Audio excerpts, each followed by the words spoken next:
আগামী নির্বাচনে আওয়ামী লীগের অংশগ্রহণ নিয়ে রংপুরে দেয়া বক্তব্যের ভুল ব্যাখ্যা দেওয়া হয়েছে বলে দাবি করেছেন নির্বাচন সংস্কার কমিশনের প্রধান বদিউল আলম মজুমদার। তিনি মনে করেন, বিচারের আগে দলটির রাজনৈতিক কর্মকাণ্ডে অংশ নেওয়ার সুযোগ নেই। রাজধানীর আসাদ গেটে নিজ অফিসে তাৎক্ষণিক প্রতিক্রিয়ায় তিনি একথা বলেন।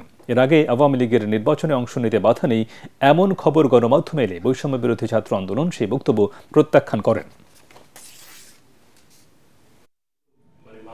আমি বলেছি যে এই বিষয়টা নির্বাচন কমিশনের বিষয় এবং যে যারা আইন কানুন বিধিবিধান মেনে নির্বাচনে অংশগ্রহণ করতে পারবে তাদের ব্যাপারে আমি বাধা দেখছি না।